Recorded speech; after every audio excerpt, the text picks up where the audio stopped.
এদিন এটা নেগনিয়ে আহাৰ বিচাৰি ফুৰোতে এটা বটলৰ ভিতৰত সোমালে আৰু তাৰ পিছত বটলটোৰ ভিতৰৰ পৰা ওলাব নোৱাৰিলে। তাৰ পিছত মেকুৰী এটা আহি দেখে যে বটলৰ ভিতৰত এটা নিগনি সোমাই আছে আৰু মেকুৰীটোৱে ভাবিলে যে নিগনিটোক মই কি উপায়েৰে ভোজন কৰিব পাৰোঁ। পিছত বটলটোৰ মুখখন তলফাল কৰিলে আৰু নিগনিটোৱে ভয়তে বটলৰ ভিতৰত পেপোৱা লাগিলে আৰু মেকুৰীটোৰ মনত এটা বুদ্ধি খেলালে যে তেওঁক বৰশীৰে তুলি ভোজন কৰিব পাৰোঁ। এইফালে মেকুৰীয়ে বৰশী আনিবলৈ গ'ল, আনফালে নিগনিয়ে বটলৰ ভিতৰত বহি চিন্তা কৰিব ধৰিলে মই কেনেকৈ এই বিপদৰ পৰা উদ্ধাৰ হ'ব পাৰোঁ। এনে সময়তে আন এটা নিগনি আহি দেখে যে তেওঁ বিপদত পৰিছে।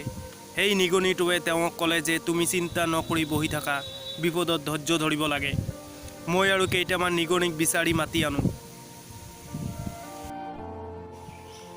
তাৰপিছত তেওঁ নিগনিবোৰক বিচাৰি আনিলে আৰু এটাৰ ওপৰত আনটো বহি বহি ওপৰৰ নিগনিটোৰ নেজডাল বটলত সোমাই দিলে আৰু ভিতৰৰ নিগনিটোৱে নেজডাল ধৰি ওপৰলৈ উঠিলে।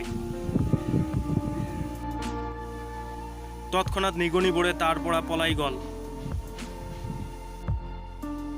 তাৰপিছত মেকুৰীটোৱে বৰশী আনি দেখে যে বটলৰ ভিতৰত নিগনি নাই। মেকুৰীটোৱে বৰশীটো পেলাই দি বেজাৰ মনেৰে গুচি গ'ল। এতেকে কোৱা হয় যে বুদ্ধি থাকিলে উপায় ওলায়।